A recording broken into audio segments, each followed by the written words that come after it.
أعوذ بالله من الشيطان الرجيم. بسم الله الرحمن الرحيم. الحمد لله الذي أنزل على عبده الكتاب ولم يجعل له عوجا قيما لينذر بأسا شديدا من لدنه ويبشر المؤمنين الذين يعملون الصالحات أن لهم أجرا حسنا ماكثين فيه أبدا وينذر الذين قالوا اتخذ الله ولدا ما لهم به من علم ولا لآبائهم كبرت كلمة تخرج من أفواههم إن يقولون إلا كذبا فلعلك باخع نفسك على آثارهم إن لم يؤمنوا بهذا الحديث أسفا إنا جعلنا ما على الأرض زينة لها لنبلوهم أيهم أحسن عملا وإنا لجاعلون ما عليها صعيدا جرزا أم حسبت أن أصحاب الكهف والرقيم كانوا من آياتنا عجبا إذ أوى الفتية إلى الكهف فقالوا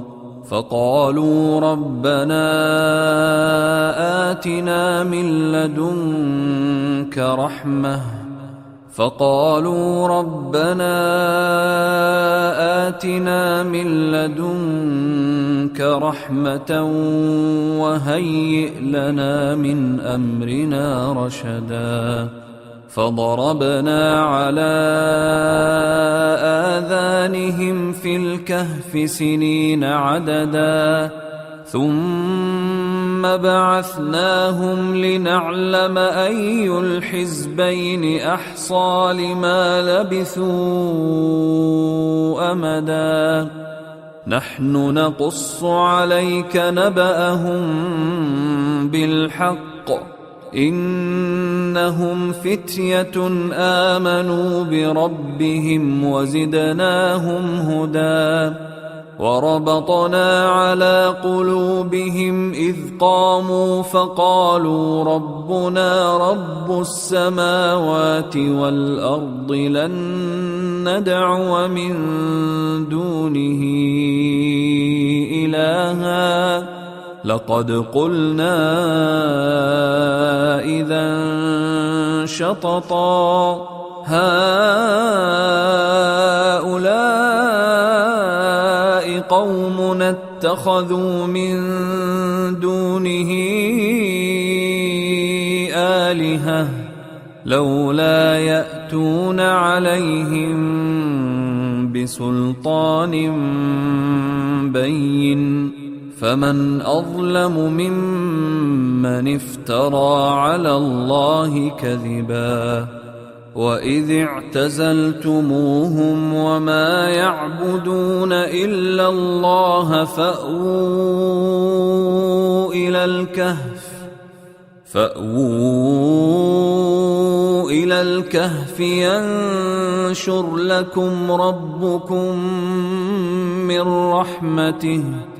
ينشر لكم ربكم من رحمته ويهيئ لكم من أمركم مرفقا وترى الشمس إذا طلعت تزاور عن كهفهم ذات اليمين وإذا غربت تقرضهم ذات الشمال وهم في فجوة منه ذلك من آيات الله من يهد الله فهو المهتد ومن يضلل فلن تجد له وليا مرشدا وتحسبهم أيقاظا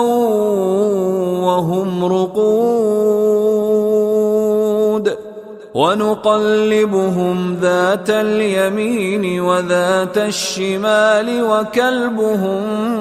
باسط ذراعيه بالوصيد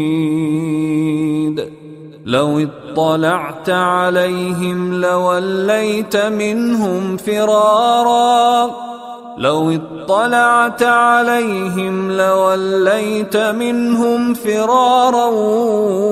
ولملئت منهم رعبا وكذلك بعثناهم ليتساءلوا بينهم قال قائل منهم كم لبثتم قالوا لبثنا يوما أو بعض يوم قالوا ربكم أعلم بما لبثتم فابعثوا أحدكم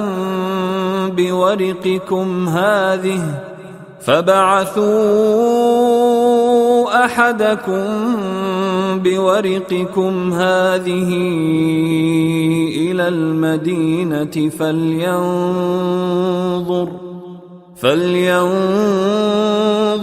أيها أزكى طعاما فليأتكم برزق منه وليتلطف ولا يشعرن بكم أحدا إنهم إن يظهروا عليكم يرجموكم أو يعيدوكم في ملتهم ولن تفلحوا إذن أبدا وكذلك أعثرنا عليهم ليعلموا أن وعد الله حق وأن الساعة لا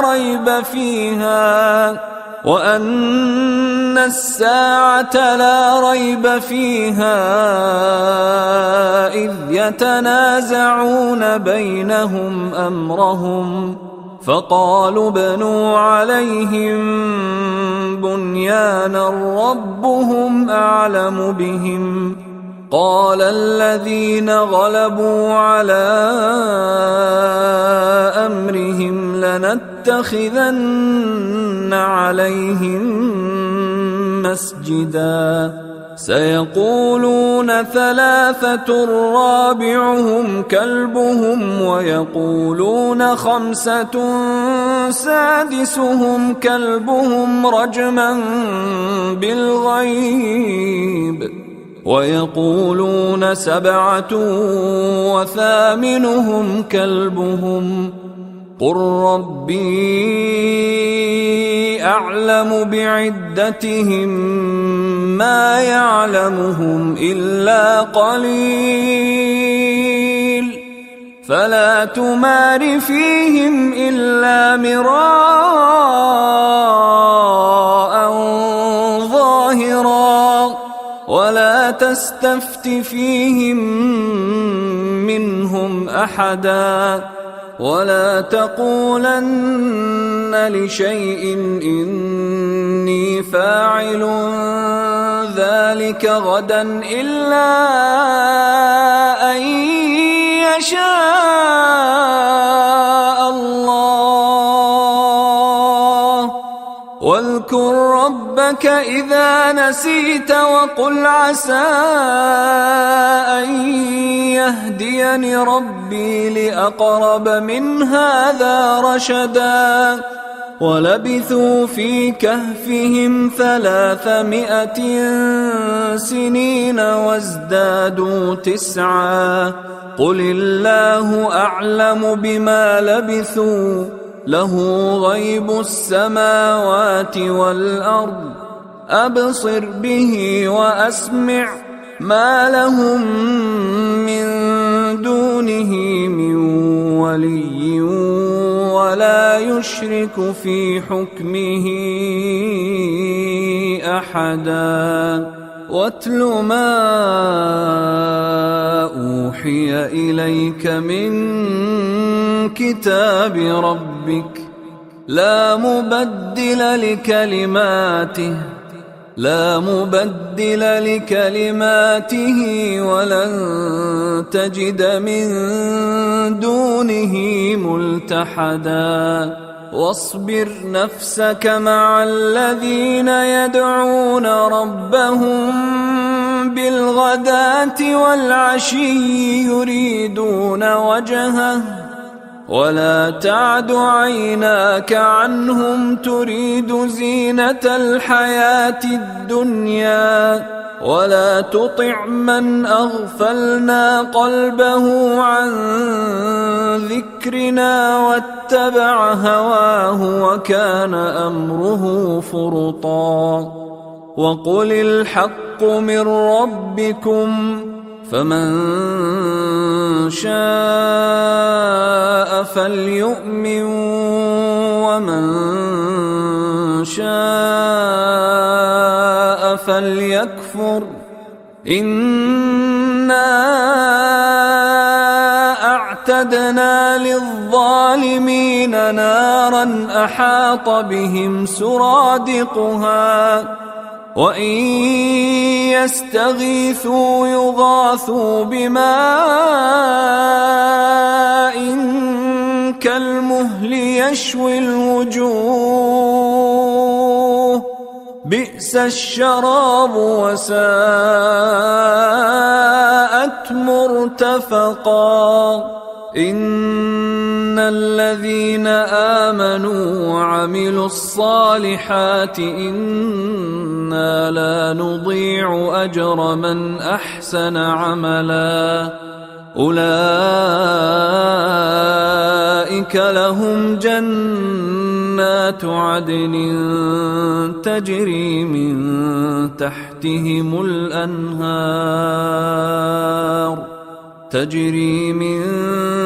تحتهم الأنهار يحلون فيها من أساور من ذهب ويلبسون ثيابا خضرا من سندس واستبرق متكئين فيها على الأرائك نعم الثواب وحسنت مرتفقا واضرب لهم مثل الرجلين جعلنا لأحدهما جنتين من أعناب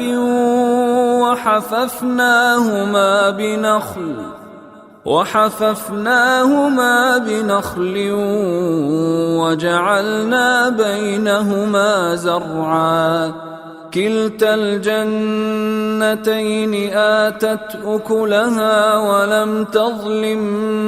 منه شيئا وفجرنا خلالهما نهرا وكان له ثمر فقال لصاحبه وهو يحاوره أنا أكثر منك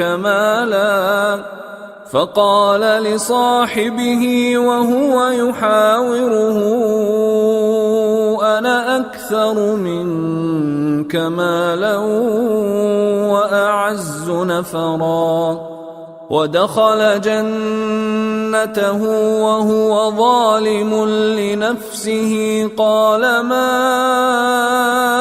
أظن أن تبيد هذه أبدا وما أظن الساعة قائمة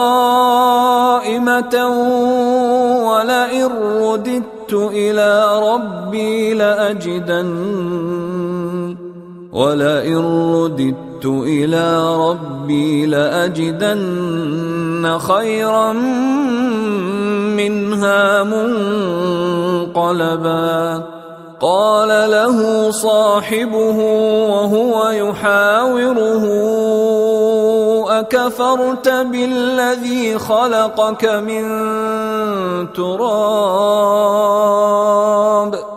أكفرت بالذي خلقك من تراب ثم من نطفة ثم سواك رجلا لكن هو الله ربي ولا أشرك بربي أحدا ولولا إذ دخلت جنتك قلت ما شاء الله لا قوة إلا بالله إن ترني أنا أقل منك مالا وولدا فعسى ربي أن يؤتيني خيرا من جنتك ويرسل عليها حسبانا من السماء فتصبح صعيدا زلقا أو يصبح ماؤها غورا فلن تستطيع له طلبا وأحيط بثمره فأصبح يقلب كفيه على ما أنفق فيها وهي خاوية على عروشها ويقول يا ليتني لم أشرك بربي أحدا ولم تكن له فئة ينصرونه من دون الله وما كان منتصرا هنالك الولاية لله الحق هو خير ثوابا وخير عقبا واضرب لهم مثل الحياة الدنيا كماء أنزلناه من السماء فاختلط به نبات الأرض فأصبح هشيما تذروه الرياح وكان الله على كل شيء مقتدرا المال والبنون زينة الحياة الدنيا والباقيات الصالحات خير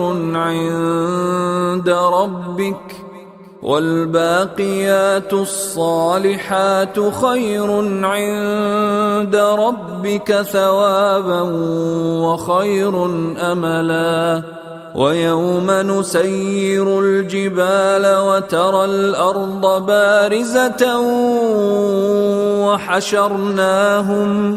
وحشرناهم فلم نغادر منهم أحدا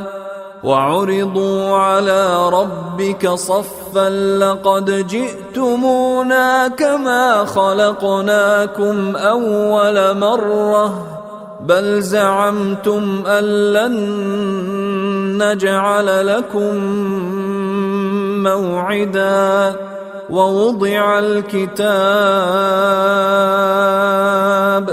ووضع الكتاب فترى المجرمين مشفقين مما فيه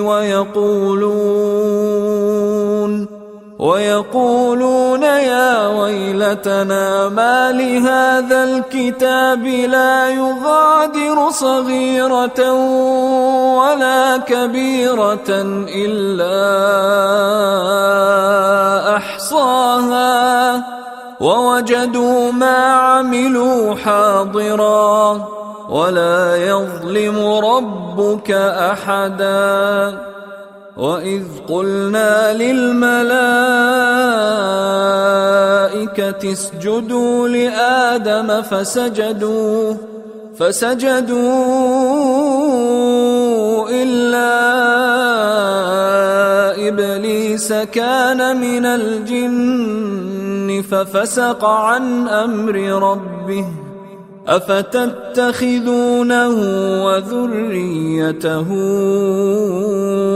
أولياء من دوني وهم لكم عدو بئس للظالمين بدلا ما أشهدتهم خلق السماوات والأرض ولا خلق أنفسهم وما كنت متخذ المضلين عضدا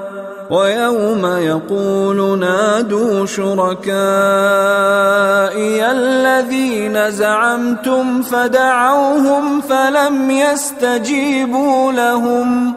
فلم يستجيبوا لهم وجعلنا بينهم موبقا ورأى المجرمون النار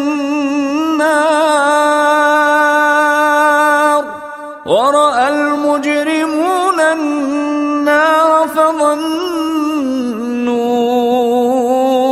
أنهم مواقعوها ولم يجدوا عنها مصرفا ولقد صرفنا في هذا القرآن للناس من كل مثل وكان الإنسان أكثر شيء جدلا وما منع الناس أن يؤمنوا إذ جاءهم الهدى ويستغفروا ربهم إلا أن تأتيهم سنة الأولين أو يأتيهم العذاب قبلا وما نرسل المرسلين إلا مبشرين ومنذرين ويجادل الذين كفروا بالباطل ليدحضوا به الحق واتخذوا آياتي وما أنذروا هزوا ومن أظلم ممن ذكر بآيات ربه فأعرض عنها ونسي ما قدمت يداه إنا جعلنا على قلوبهم أكنة أن يفقهوه وما أنسانيه إلا الشيطان أن أذكره واتخذ سبيله في البحر عجبا قال ذلك ما كنا نبغ فارتدا على آثارهما قصصا فوجدا عبدا من عبادنا آتيناه رحمة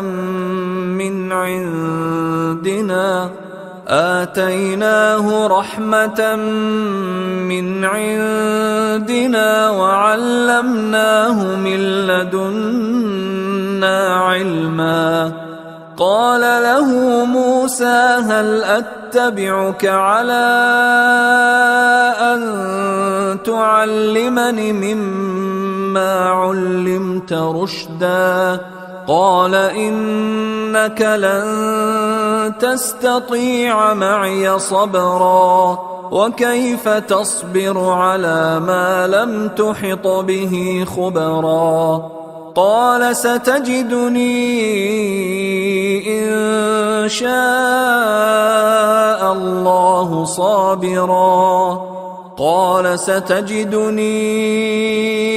إن شاء الله صابرا ولا أعصي لك أمرا. قال فإن اتبعتني فلا تسألني عن شيء حتى أحدث لك منه ذكرا. فانطلقا حتى إذا ركبا في السفينة خرقها قال أخرقتها لتغرق أهلها لقد جئت شيئا إمرا. قال ألم أقل إنك لن تستطيع معي صبرا؟ قال لا تؤاخذني بما نسيت. قال لا تؤاخذني بما نسيت ولا ترهقني من أمري عسرا. فانطلقا حتى إذا لقيا غلاما فقتله. قال أقتلت نفسا زكية بغير نفس لقد جئت شيئا نكرا. قال ألم أقل لك إنك لن تستطيع معي صبرا؟ قال إن سألتك عن شيء بعدها فلا تصاحبني قد بلغت من لدني عذرا. فانطلقا حتى إذا أتيا أهل قرية استطعما أهلها فأبوا أن يضيفوهما فوجدا فيها جدارا يريد أن ينقض فأقامه. قال لو شئت لاتخذت عليه أجرا. قال هذا فراق بيني وبينك سأنبئك بتأويل ما لم تستطع عليه صبرا. أما السفينة فكانت لمساكين يعملون في البحر فأردت أن أعيبها وكان وراءهم ملك يأخذ كل سفينة غصبا. وأما الغلام فكان أبواه مؤمنين فخشينا أن يرهقهما طغيانا وكفرا. فأردنا أن يبدلهما ربهما خيرا منه زكاة وأقرب رحما. وأما الجدار فكان لغلامين يتيمين في المدينة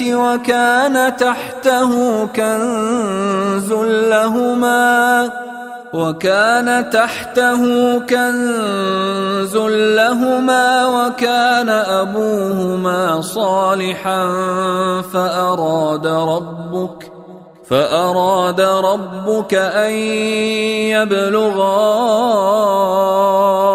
أشدهما ويستخرجا كنزهما رحمة من ربك وما فعلته عن أمري ذلك تأويل ما لم تسطع عليه صبرا ويسألونك عن ذي القرنين قل سأتلو عليكم منه ذكرا إنا مكنا له في الأرض وآتيناه من كل شيء سببا فأتبع سببا حتى إذا بلغ مغرب الشمس وجدها تغرب في عين حمئة ووجد عندها قوما قلنا يا ذا القرنين إما أن تعذب وإما أن تتخذ فيهم حسنا قال أما من ظلم فسوف نعذبه ثم يرد إلى ربه فيعذبه عذابا نكرا وأما من آمن وعمل صالحا فله جزاء الحسنى وسنقول له من أمرنا يسرا ثم أتبع سببا حتى إذا بلغ مطلع الشمس وجدها تطلع على قوم لم نجعل لهم من دونها سترا كذلك وقد أحطنا بما لديه خبرا ثم أتبع سببا حتى إذا بلغ بين السدين وجد من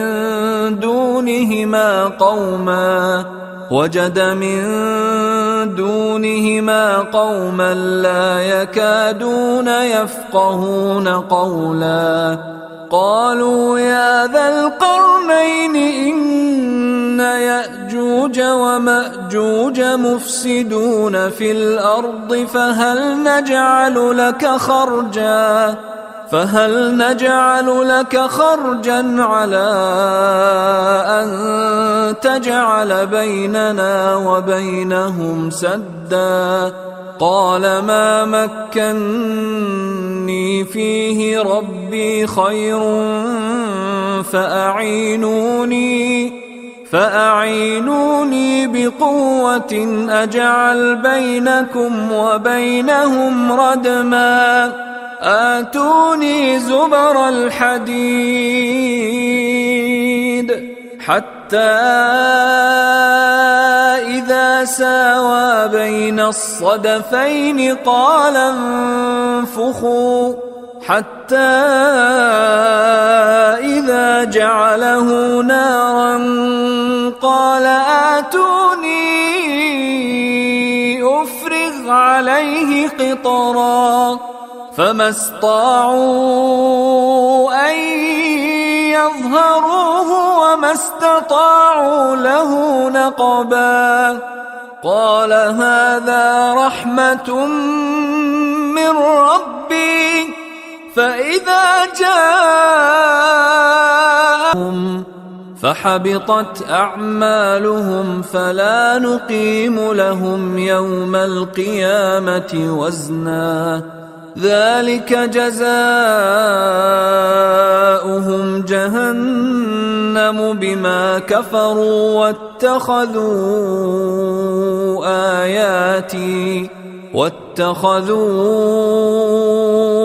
آياتي ورسلي هزوا إن الذين آمنوا وعملوا الصالحات كانت لهم جنات الفردوس نزلا خالدين فيها لا يبغون عنها حولا قل لو كان البحر مدادا لكلمات ربي لنفد البحر قبل أن تنفد كلمات ربي ولو جئنا بمثله مددا قل إنما أنا بشر مثلكم يوحى إلي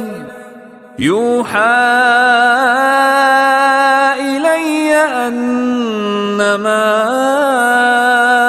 إلهكم إله واحد فمن كان يرجو لقاء ربه فليعمل عملا